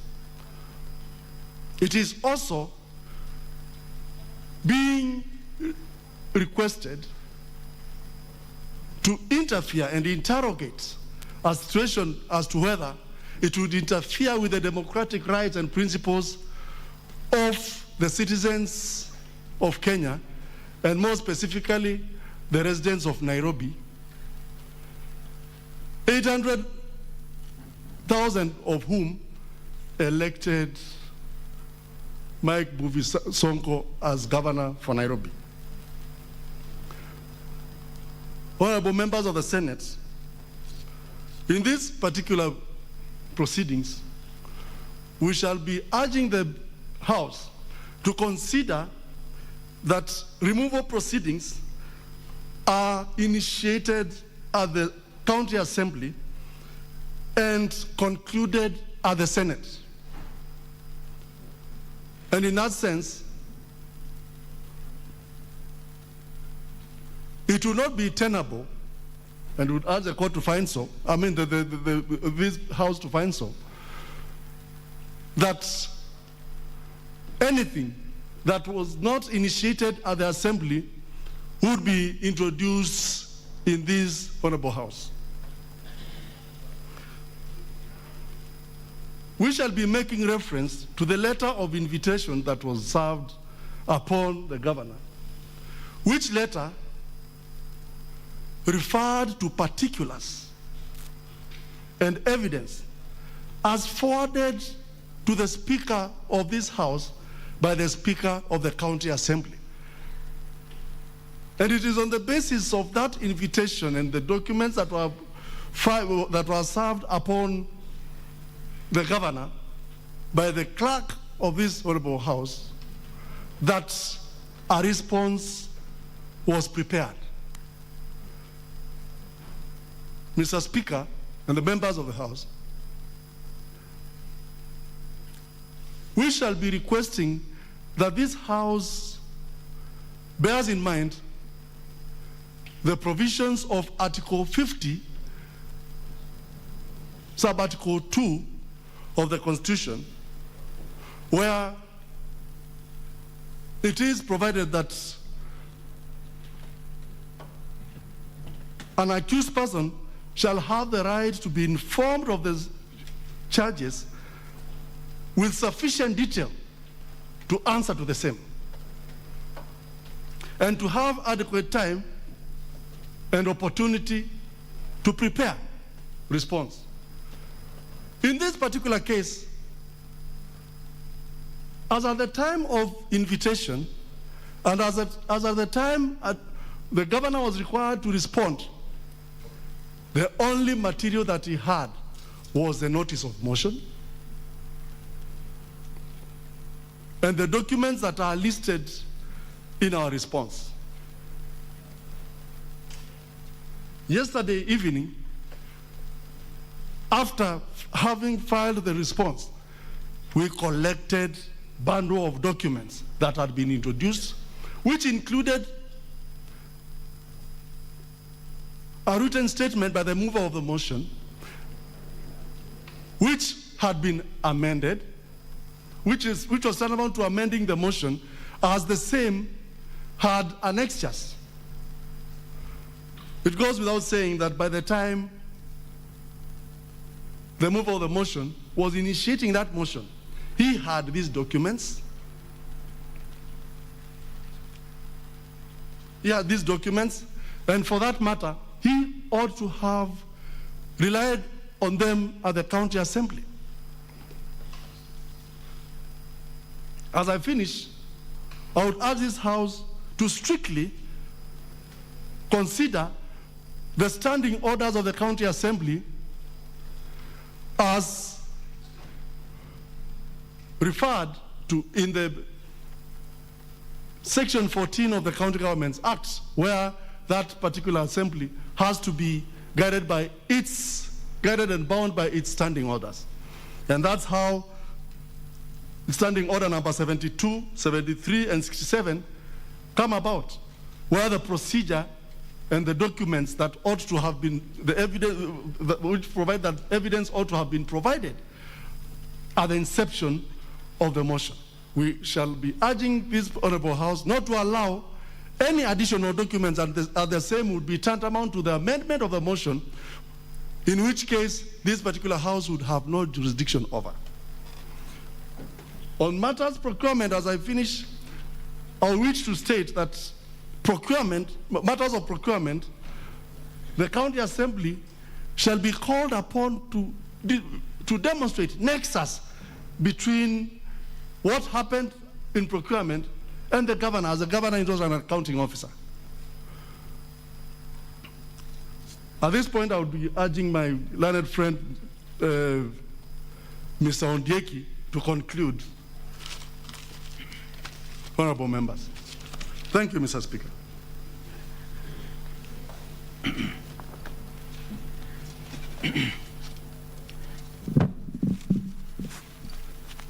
Honorable members of the Senate, this is the biggest court in the Commonwealth, because today, as you see it as the biggest court, which will perform a judicial function, which means procedure is critical and very important. I wish to urge you that the Senate has protected devolution. The Senate has provided leadership. The Senate has protected democracy. So we urge this Senate, as you sit as the High Court, as a Supreme Court, to ensure that the procedure, the legal procedure, because the County Assembly is bound by Article 10, it is also bound by Article 47, that the procedure must be law. This, I also wish to submit that there is no proper notice of motion before the Senate that it will warrant an inquiry for impeachment, because the County Assembly flouted all their rules. They flouted all their standing orders. They flouted the Constitution. And that is why we are saying the Senate, as the protector, promoter, and the defender of democracy, defender of the rule of law, defender of constitutionalism, must stop this on the tracks. Let this motion go back to the County Assembly. Once it is properly formulated and it follows the procedure, then it can land back to your desk. Yes. I do not want to repeat, but I also wish to submit that the doctrine of separation of powers is very clear. So if the courts are inquiring and the courts are independent institutions competent to inquire, then it is only fair and just within the context of Order number 98 of the Senate Standing Orders that there are active cases that are going on in the High Court and the lower court. It's only fair and just that this is allowed to be concluded, then these matters can be properly addressed depending on the outcome of those proceedings. The Honorable Senators, I wish to take you to Pontius Pilate. When he went to sleep at night with his wife, the wife told him that that man is innocent. So the following day, he had a chance to release one person. There were two people, Barnabas and Jesus. So when he said, whom do you want me to release? The people shouted, Barnabas. But you all know, your lordships, here in the Senate, that Barnabas was not the innocent person. The innocent person was convicted. With those few remarks, I urge you to protect the rule of law and the constitutionalism. Okay. Honorable Senators, having listened to the opening statements, this is what I want to say, that in the course of their opening statements, both County Assembly and the Governor have made certain applications. In respect of the County Assembly, an application has been made requesting the Senate to issue summons for 11 named individuals to appear before the Senate. That application was made via a letter dated 14th December 2020, but which could only be canvassed in the first instance before the Senate after the commencement of the hearing today. The letter is in issue appears at serial number 8 in the documents before the Senate. On behalf of the Governor, an objection has been raised, among other things, on a preliminary basis that certain requirements precedent to the process of impeachment at the County Assembly were not met, and that the rule of 19 of part of the 5th schedule of the standing orders bars us from proceeding. Honorable Senators, Rule 29 of the Rules of Procedure for this hearing in plenary provides as follows, and I quote,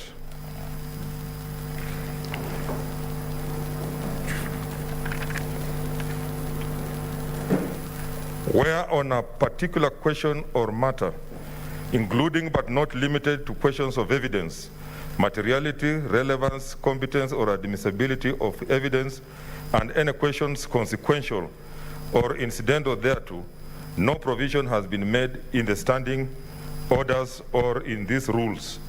The Speaker of the Senate shall rule on the question or matter, and the ruling of the Speaker shall be final.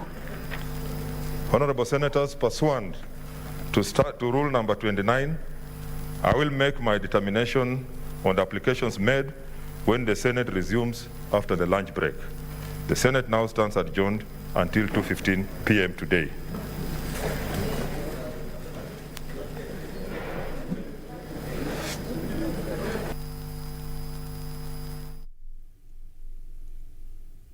Senate Speaker Kenneth Makelo Lusaka, they are giving directions or the trajectory that the special sitting will take after he has adjourned it till 2:15 p.m. Remember, it's Sonko's day where he's facing all the senators to answer to some of the charges that have been leveled against him, include gross misconduct, abuse of office, and gross violation of the Constitution. Earlier on, his counsel, led by Harry Kinyanjui, were representing Sonko, and actually they had filed a case in court trying to stop the special sitting from grilling Mike Sonko. But Justice Ndumanderi is expected to make a ruling by around 3 p.m. So they will coincide both the sitting and the court. And of course, we will update you and we'll be covering the event live beginning 2:15 p.m. Well, we are taking a short breather. We'll be right back with lunchtime news.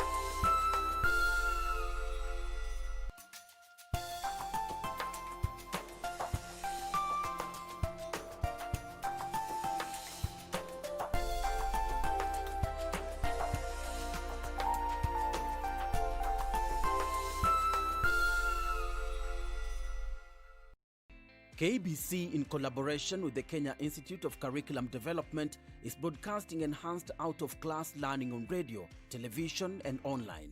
Catch the lessons every weekday on KBC Channel 1 from 2 to 4 p.m. on KBC English Service and 15 FM from 9:15 a.m. to 5 p.m. and Radio Taifa from 10 a.m. to 11 a.m.